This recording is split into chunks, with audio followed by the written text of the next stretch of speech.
Okay. 5.3 bond projects and financial update.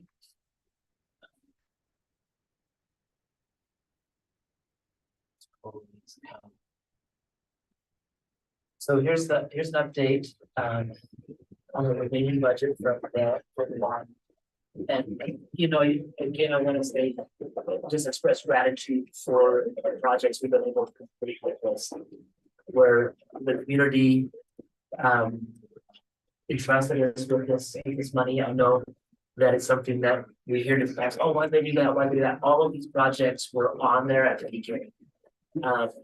And so when you look at the remaining budget overall, that's the portion that you want to look at. There's 213 that's still available. You look at the different parts where we kept 50,000 for possibly for some touch-ups on the track. We still had the part that was earmarked for Headwaters where they came in and we're going to help out with the different projects. Still have the 20,000 for building signs, which we haven't touched. The parking lot was just under 200,000 with all the different things. Panther Den, there's still 13,000 left for that. You can still see that we're right there with that roof projects. Again, when all the different roofs that we've been able to accomplish with this 443, it's been amazing. It's been awesome. Like we weren't anticipating when we initially ran for the bond that we would be able to get the entire Panther Den done. But we have the entire Panther Den done, and then we also have the elementary. It's like over here. Those that know where I'm at, it's over here. All the elementary and the elementary blue gym, all up to date with roofs that have a 20-year warranty on them. And so the legacy gym, when Mrs. Dowling just stepped in, those men that came back to see that gym. I don't know. Did you hear any comments from them? All of them were so impressed. They said they talked about how fun it was playing there, but that it's the same gym, but a major upgrade. They just couldn't believe how great it looked. And it felt good still. Yeah. It was pretty fun to hear them be excited to come in and look. As they walked in the hall, actually, they mentioned how good all the facilities looked. That's still the same school, and it just looks like home, but it still is in great shape. And that is because our patrons have been so supportive of our schools. We wouldn't be able to do that without bonds and levies. There's just the money's not there. I can go into this later on when 2007 came and schools started being funded differently. We used to have all that money come in until 2007 automatically to the districts. And then from 2007 to 2015, before the district passed its first plant facility, those were some really tough times in the district. We did a great job keeping it up. That goes a lot to Mr. Soderquist, who was our previous maintenance director, did a great job with that. But also those other individuals, Kathy Hawks is on that list. There's a lot of other people that have helped out with that. But the schools are a reflection of how much the community wants to invest back into it. End of story. That's all there is to it. Even the State Department people that I mentioned in my superintendent meeting, as they walk through, they're like, wow, your schools look great. Like they do. And that's because you can't get something nice from nothing. You have to be able to have that available. And so the one news on this one that I wanted to highlight, we initially thought that we didn't know how much Headwaters was going to charge us for that pre-construction process. I reached out to Headwaters and I just wanted to give them some positive. There's an email from Stan Marshall from Headwaters, and he just said, thank you for reaching out to finalize any monies owed. We enjoyed working with you in your district. While we incurred expenses during our pre-construction process, we will not be sending any invoices. So in short, you don't owe us anything. We'd simply like you to use any set aside funds that would have otherwise gone to Headwaters for the youth of your district. Again, we appreciate the relationship and hope that you will again work with us again when anything comes up. And so with that, that's why this would have been $50,000 short with 150. So now we have 214. So that gives us a little bit of breathing room as we're looking at the different projects. We could, in other meetings, we could look at and say, okay, is this something where the track goes? I know that the football field is not a bond project. But is that something where we want to, we have utilized some plant facility for that. That's a conversation that I'd like to see what you guys think. Where we've had ESSER money, coming in, and over the last couple of years, there's certain projects that we've been able to use ESSER money for that would have typically taken from plant facility. So we actually have built up some extra money in plant facility that could be used towards any of our facilities as the board directs it to be. And so those are some things that Mrs. DeGraw and I will be looking at the exact amounts. And so there's a possibility in the next month or two that we could be looking out to try to see, do we put out a request for projects for a track, see where we're at, see how much that would cost. Could that combine possibly with the 70% grant that we received from the Sports Alliance group? If we were able to, in those other conversations where we were looking to need about 327 is what they first initially quoted.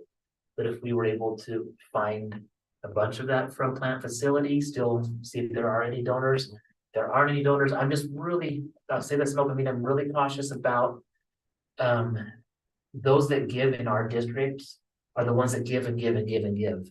And they are the ones that voted for the plant facility also. And it's hard for me to go out and say, give me a donation also and use that. So those are just things that I'm looking at. Maybe if we can find some businesses from outside of the area that do business with people here in our area. I'm looking for any help from any individuals. If anybody wants to please volunteer. I haven't reached out directly yet to the Booster Club. But that's a portion that's kind of out of my wheelhouse. That's not what I do well. So, but anyway.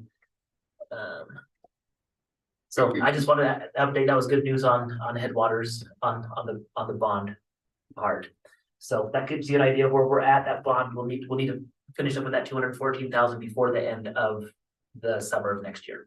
So when you have a bond and a piece of it doesn't get used like that, and you have to find a new place for it, is that?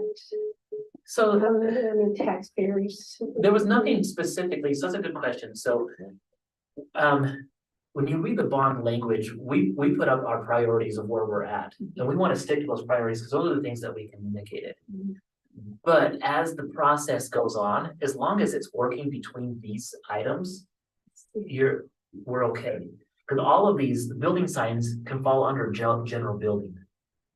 You know, you look at that, it's still going towards that. We specifically didn't say football field on here. And so I agree that we shouldn't use any bond money for a football field. But when you look at plant facility isn't like a bond. The plant facility is, when it's generated, it's use it for your facilities. But didn't you say grounds anywhere in that bond? I'm not sure if it said grounds. I would have to look and see that, but I would also not want to give anybody any fuel to come in and say, you said this, because you know, they'll go back. I want it to be. Your track project, is that just for, that wasn't replacement? We had talked about maybe a resurfacing of it. Okay. And, but again, when we ran this bond, prices for track projects and also football fields have actually come down just a little bit since then. You know, it was just a different time. I think part of that was because during the COVID, because we passed this and then boom, COVID hit. And then what happened is they were having a harder time getting stuff in. Now supply is starting to come back a little bit. So some corrections for you. Yeah. We passed this in 21. No, just right after. So right after COVID started. And when we originally passed this, our roofing projects, we had budgeted half of what the bid came in at. And so we had to reallocate funds to refinish the track, to just do repairs to the track because the roofs were a higher priority. Okay. And so that's why that amount had changed. But we probably don't want to touch the track until the field's complete. I know, Yeah. that is the, Yeah, So that's. that's exactly where I'm going. Throwing, one and the throwing bad same. money, or good money at bad, you know, we Yeah. have to tear it up or whatever we gotta do. And we have till the end of September 24 to expend the entirety of our bond funds. What about, the House bill, or the bill that came through? That came in the form of tax relief. Mhm. How How does that impact all does this? that impact this? You want me to explain? Do you want to speak on that? It's House Bill 252. Mhm, It eliminated the March election right, as well as increased the language that was required on the bond election form. The funds that they have allocated to reduce property tax comes into the school and replaces the funds that we would have generated from property tax. So where we were asking for 360,000, or no, 400,000 this year for our bond, we got 200,000, just above that. And so what we're asking our taxpayers to give us is, I think it was 160,000 instead of 400,000. So it's just replacing funds for us. If the school didn't have a bond or a supplemental levy, then those funds become maintenance funds okay, within your district.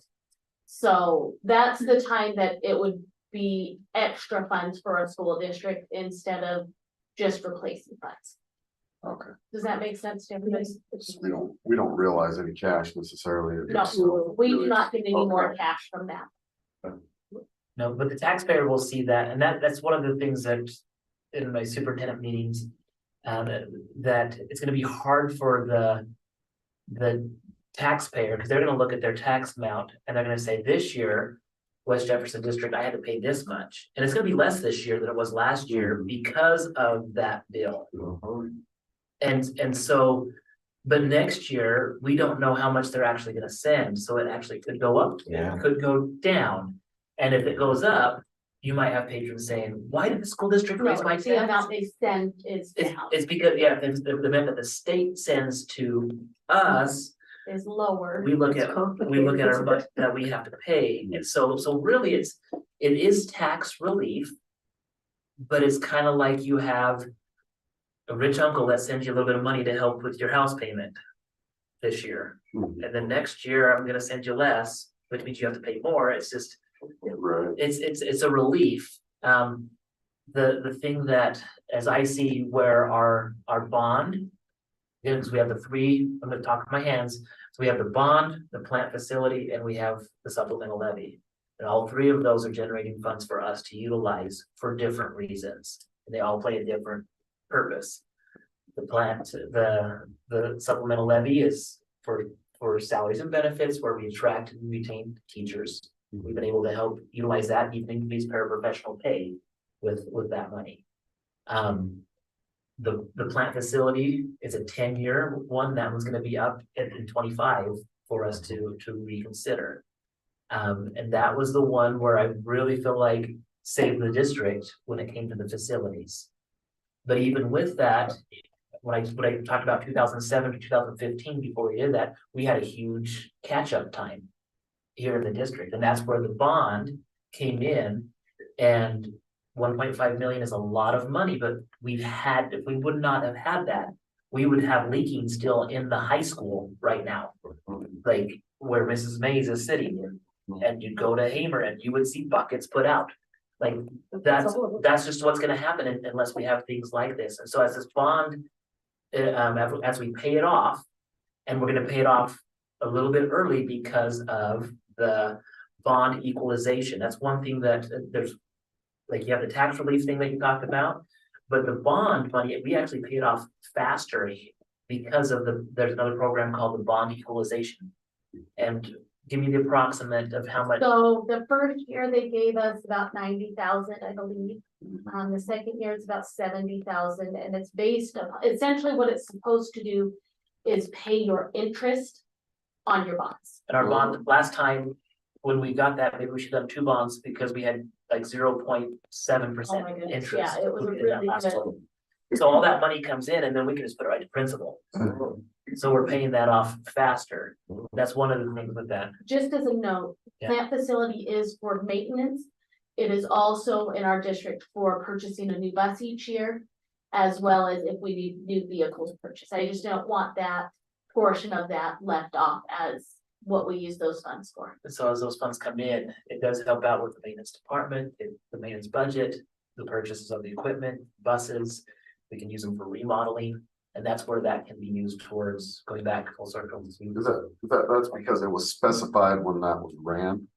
I'm Or not is that- sure, or or is it that- might simply be because that's what plant That's facility what that, I can think do. the definition of plant facility is that. Includes that transportation portion. Okay, And that's where, and I won't, other districts, won't say the name of the district, but another district tried to use that for new.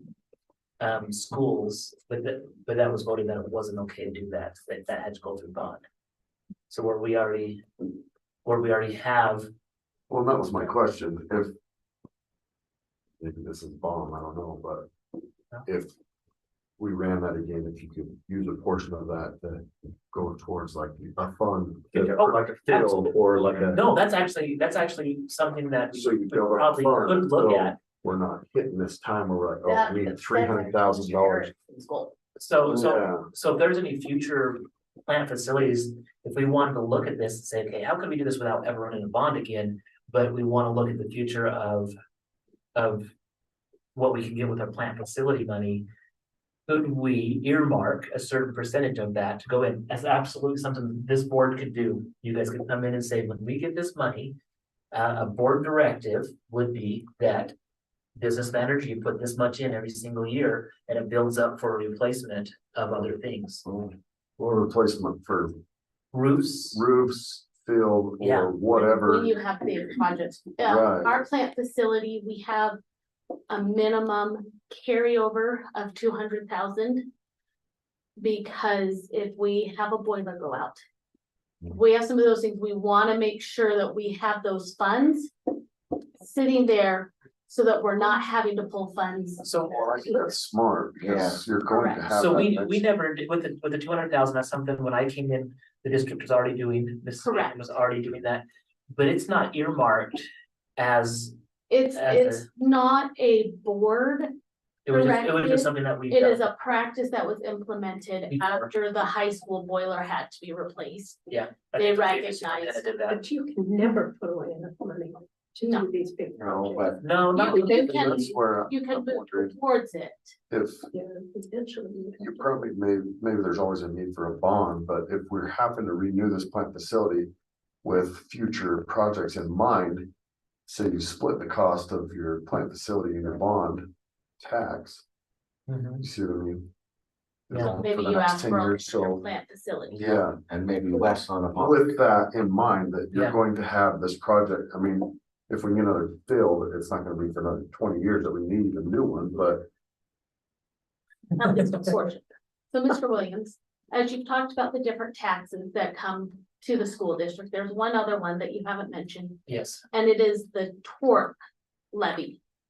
And I did some research. I had somebody ask me about what that was. And I didn't have the answer, so I did some research, and Idaho code says that all political subdivisions shall have authority to levy an annual property tax in the amount necessary to provide for a comprehensive liability plan, whether by the purchase of insurance or otherwise, as herein authorized. So it's to give us protection against liability. Hmm. And so we levy that to our patrons, and I think Very small. it's very nominal in comparison to the others, and I could go look it up if the board wants to know what it is that we ask for I'm on wondering that. if you wouldn't mind looking at, for the next meeting, is look for the history of what we've paid Absolutely. here. I did have one superintendent reach out to me and say, why is yours so low? Why our tort is. Why our tort is so low? He said that other districts that are our size levy a higher tort. And I don't know if it's just that this is I something think that I need to. part of it is the practice of how we have done it. And the worksheets that I use to help give me that number. And so I think we need to look into that, and that's just, it's an aspect of my job that I just went, okay, this is what I'm supposed to be doing, I'll do it this But this way. is not a new, this But it's not a new it's task. not it's- anything that Superintendent Williams Stephen has said, let's try to put this on there. Well, I'm glad you brought that up, because 2 days ago I was asked that.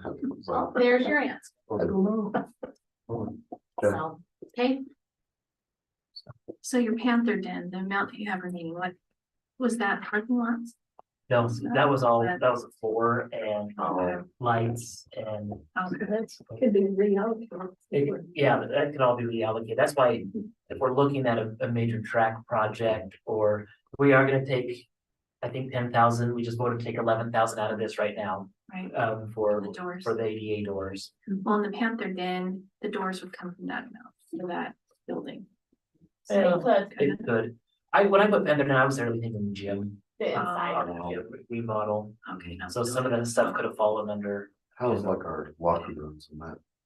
Is there anything? that- you know, the tile, well, let me step back. So high school locker rooms are atrocious. Oh, Like, Wow. that's the one area that we do need if to we look have at. some funds too. Mm. That would be something that we could look at. I know that, again, Mr. Erickson feels really good about being able to go in and look at remodeling the entire thing. That's something we can sit down with him, you know, we can look at this money here in this general building remodel. That would actually be a really nice thing to do.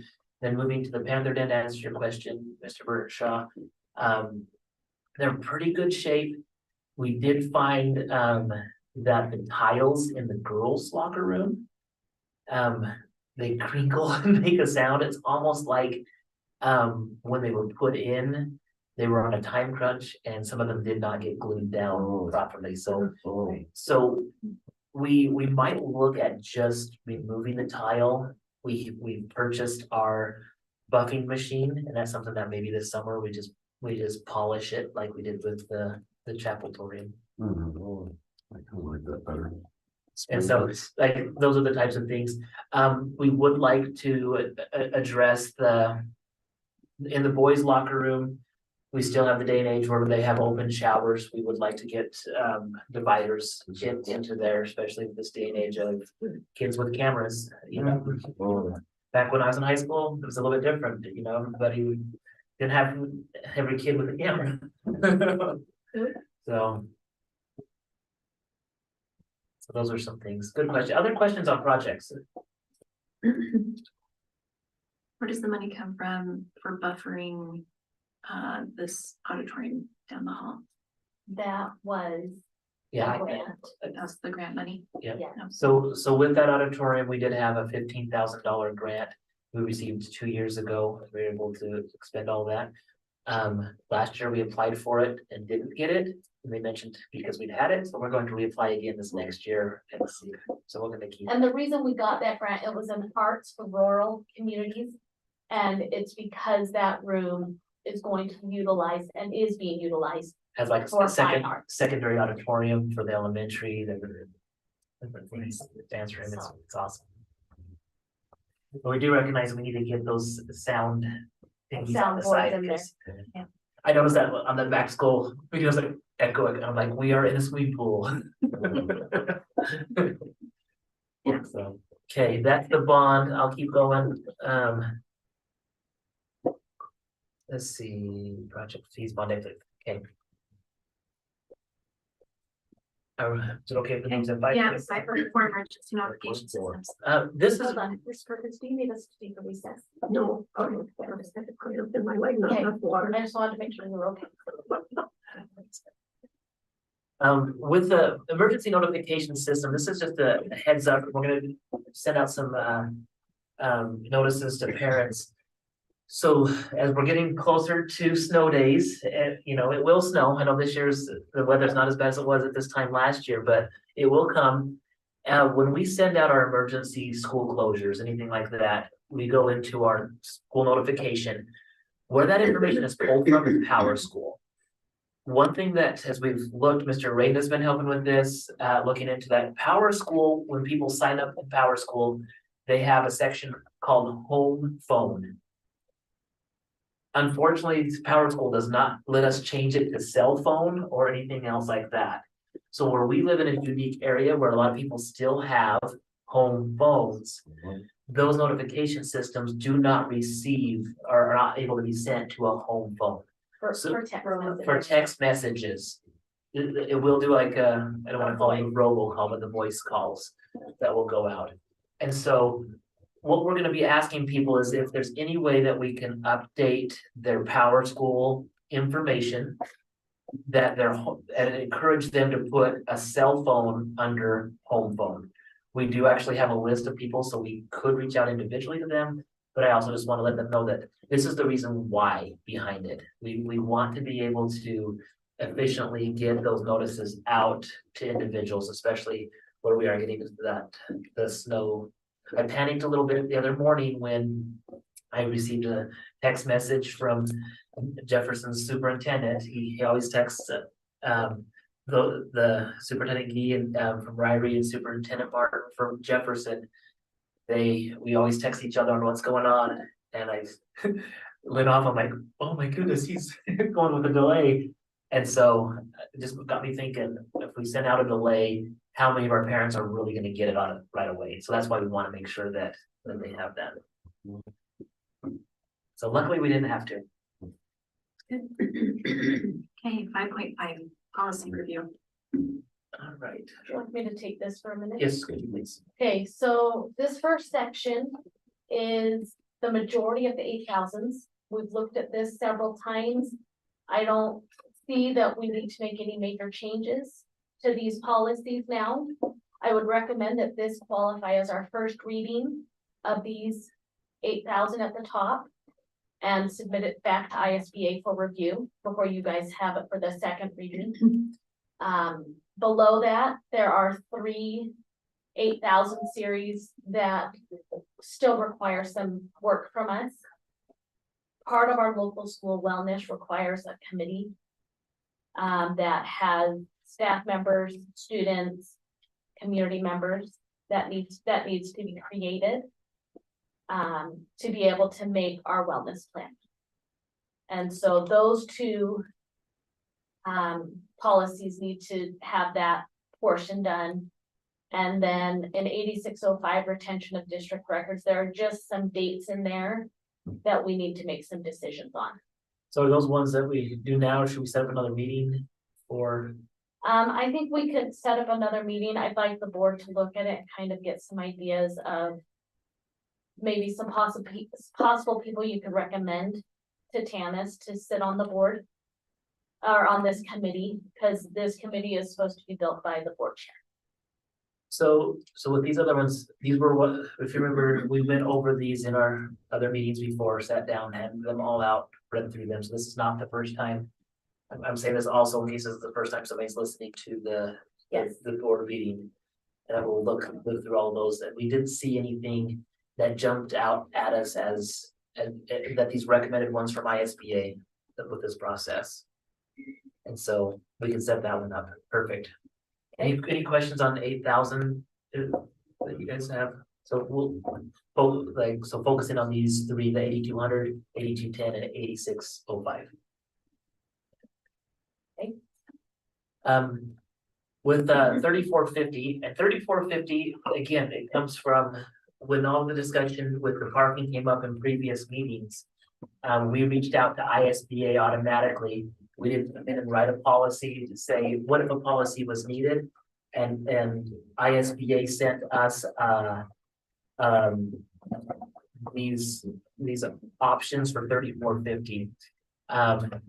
The student council, as they reported to the school board, came in with some recommendations. I took those recommendations, reviewed them with administration, and put them into something where I feel like we should just move forward and finish out the school year with the parking procedures. My recommendation would be to continue to look at 3450, but not rush to a policy right now.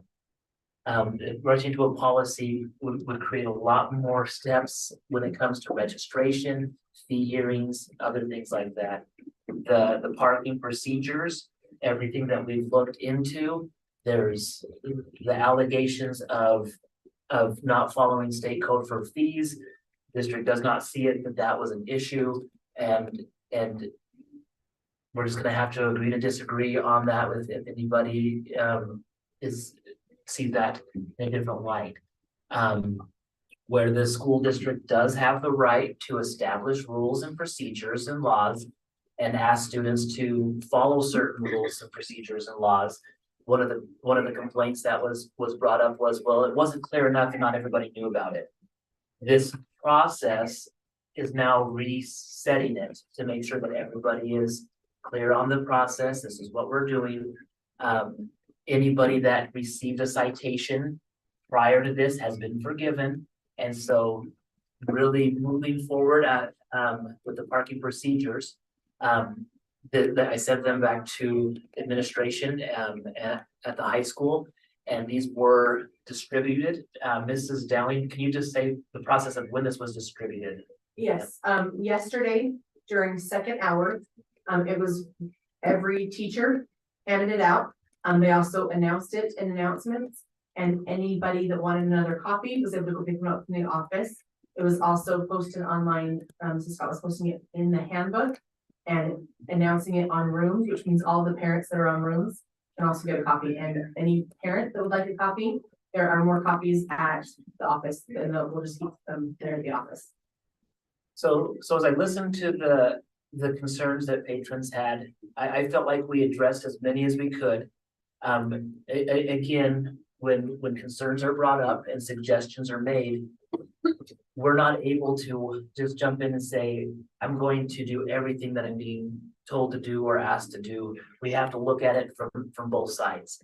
And as I look at this from looking at the reason for this, the purpose behind it, the student council, they did a great job. The things that I mentioned in previous meetings about could we have done this a little bit more clear at the beginning? Absolutely. Then obviously we could have done that. I've taken ownership for that. This is me reviewing it. This is what we're asking to do. And so with the student council, one of the questions was, what about the funds? And people were getting concerned about, well, it's a fundraiser. You shouldn't call it a fundraiser. You know, there's nothing illegal about that. And if you have a disagreement on the fundraiser, it is what it is. This is what we're doing, and this is what's been suggested by the student council. They're doing it. It's hard to take a fundraiser back after 46 people already complied with that out of 54 spots. You know, so you look at that 46 out of 56 spots, that percentage shows that there were quite a few people that were okay with the procedure going forward.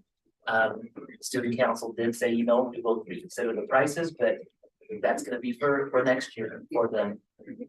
Where the funds go, again, when groups get the funds, all funds will be monitored following general accounting practices and guidelines set forth in school district policy 7260.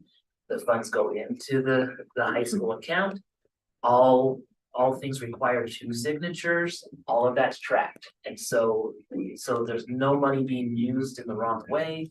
It's going right back to the students.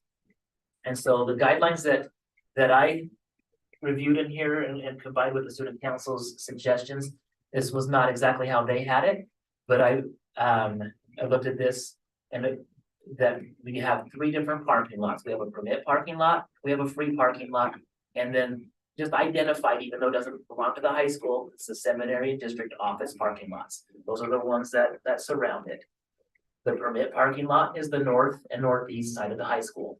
That's for teachers, staff, and visitors, and upperclassmen defined as seniors and juniors. Question. Yes. Do the teachers have a designated spot? There are designated spots I for mean, do staff. they have their own parking place, just like the seniors do? They Or do not just have them it take- reserved. And that's something that they could look, right now they have different spots that are blocked off for teachers, and then teachers use that. If they want to pay those, we don't have to put them in here. It's something that Mrs. Scott could say, teachers, where do you want to park at? Okay. They can do those. The second lot would be the free parking lot, is the Panther Den, just south of the high school. Underclassmen, defined as sophomores and freshmen, and upperclassmen who choose not to purchase a permit. And we'll talk about the permits parking in the front. And again, I know that some people will come and say, well, that's not fair that you're only doing the fundraiser for the juniors and seniors. It is what it is. There's still a free option if you don't want to do that. The seminary, they've already said they do not want parking on the west side of their parking lot, and they are monitoring that. The district office will monitor the parking lot here in front of the district office. So, question again, do you, at this time, are you going to be making colored tags, or do you have painted curves to show anybody where these things are? They have tags right now. They do. Yep, they have For tags. everyone who drives. Everyone that has bought right now, it's everyone that has a spot. We will create a different color for the ones that just want a permit, not the purchase spot, not reserve parking. Not reserved. Anyone that has a reserved parking spot that is paid.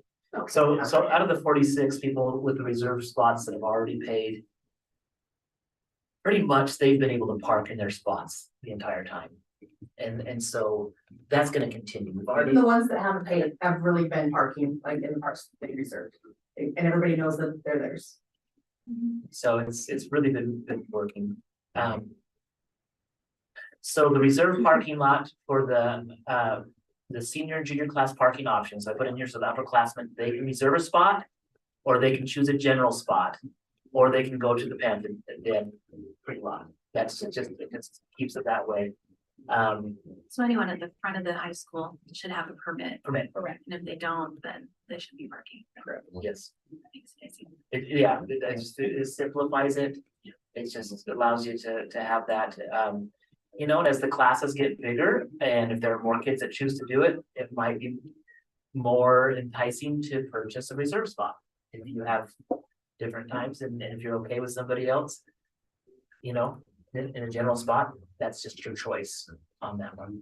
And so we did put on here, as these procedures are getting in place, $50 a year or $25 a semester. So if somebody here mid-year would like to reserve their spot and they're a junior or a senior, they're able to do that for $25 for the rest of the year.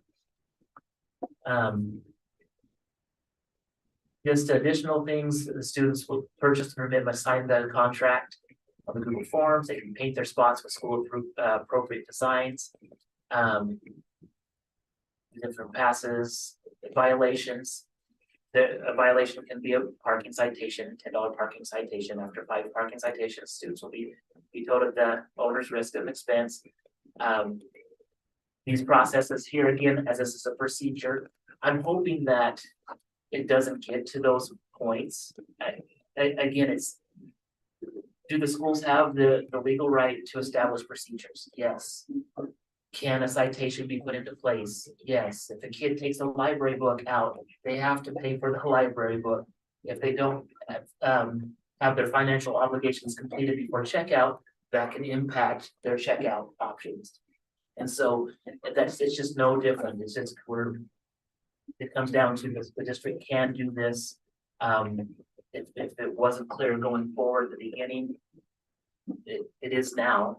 And we're just gonna go with it. Student council, when they meet during the 4th quarter of the school year, we'll review and see how this is. We'll make some tweaks to this part of it as we go between here and there, going out. And during that time would be my recommendation that we also start looking at a district policy. I still think it would be an important thing to make sure that students have a valid driver's license before they come into the school.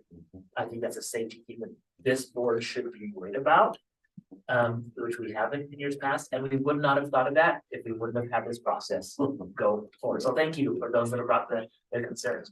We can look at that. One thing I wonder should be added, vehicles being driven in school parking lots need to maintain the speed limit 10 miles an hour and less. Do you think that's important? I do think that's important. I'm wondering if that's something that we would want to be more of a policy. Part of our policy. Okay. Yeah. Because it'd have to We've be- got to have the signs up. We'd have the signs up, but if it's a policy on that, I think that's one of the things that we would look at that one. That's a good suggestion.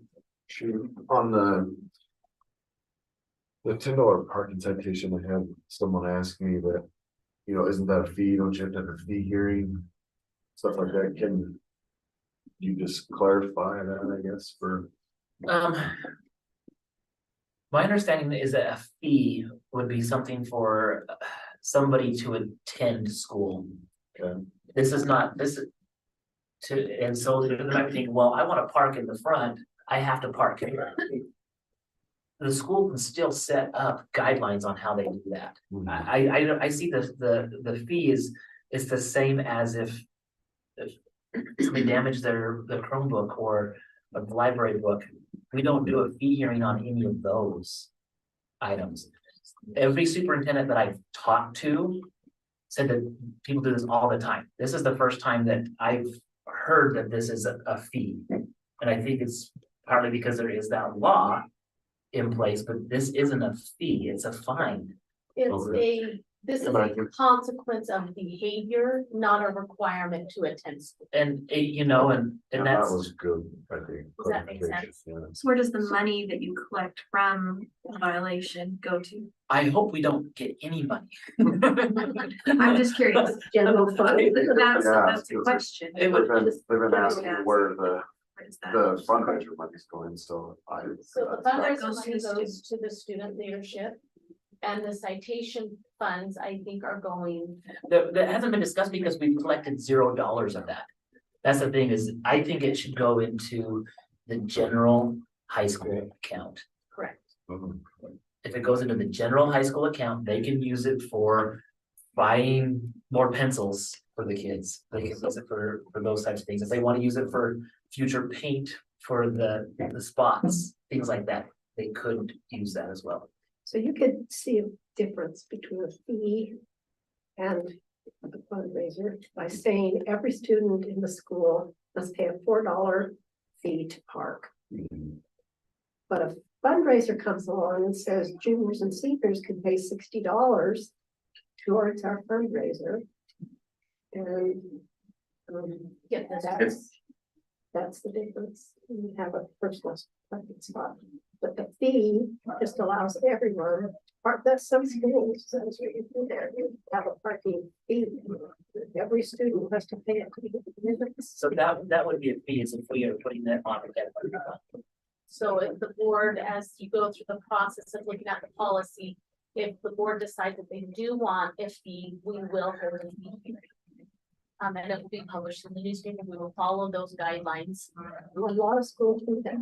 And I think that's just good information, that's why I Yep. asked, because I've had a couple. So, I've visited with several superintendents on this and. Either we're all wrong and maybe we all need to, but there is a difference. A fee is not the same as a citation for a fine on a choice that somebody makes with their behavior.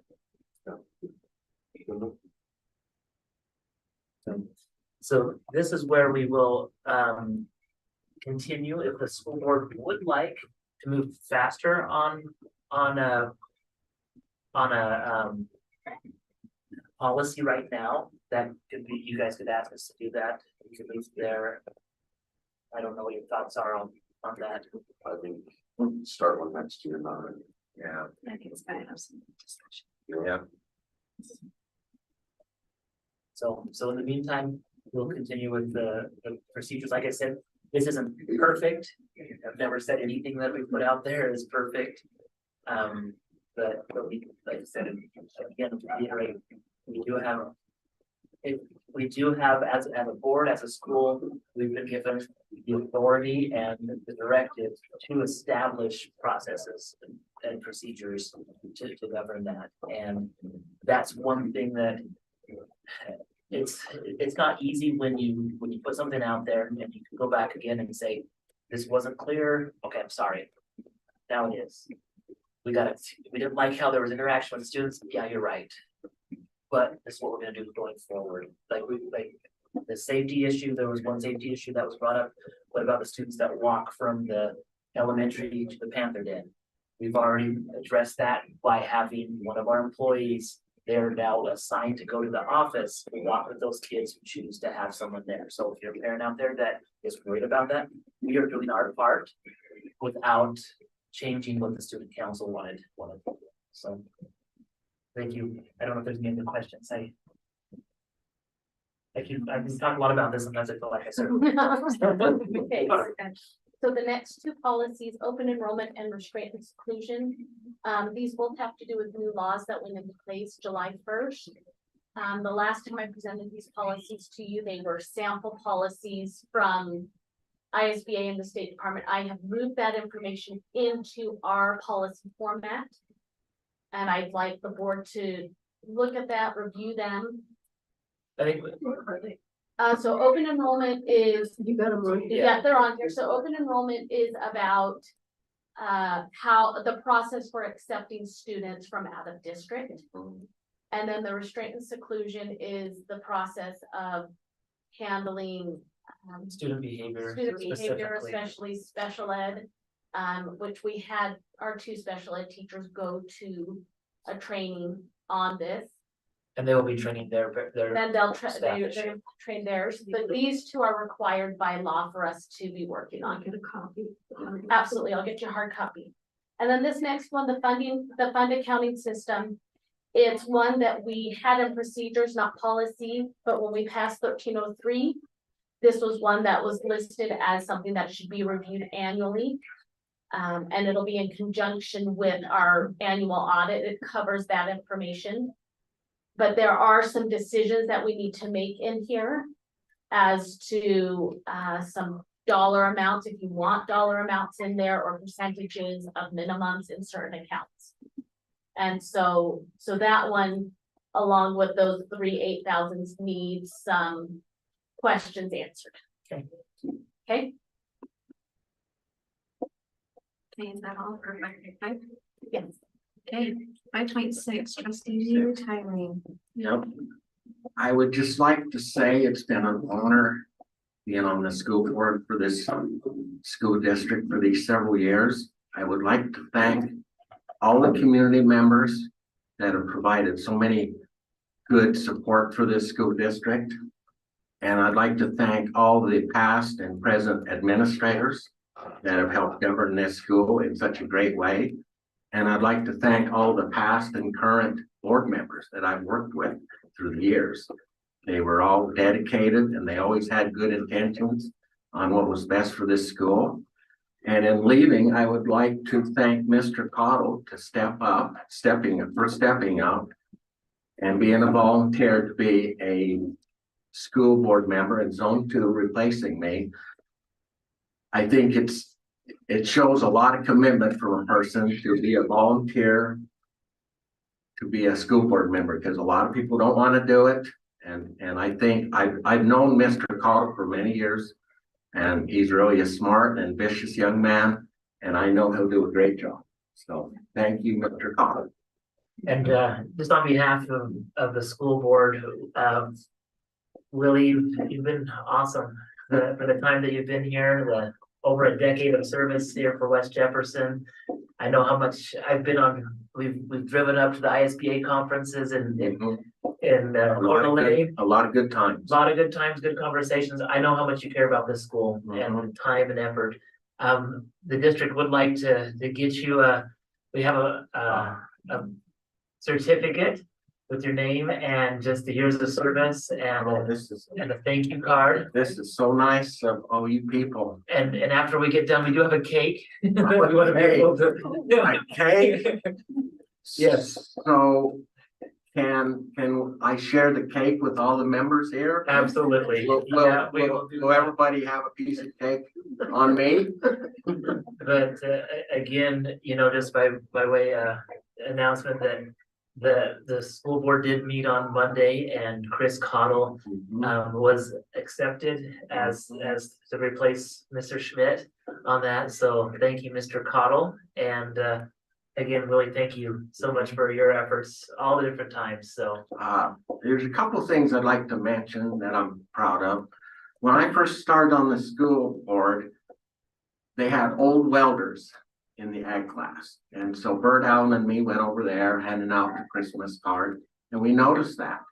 So I talked to school board members in at that time to pitch in, and we bought Don Bird a brand new welder. And Northwest Finance saw that and they matched it. And so we got 2 new school welders for the class.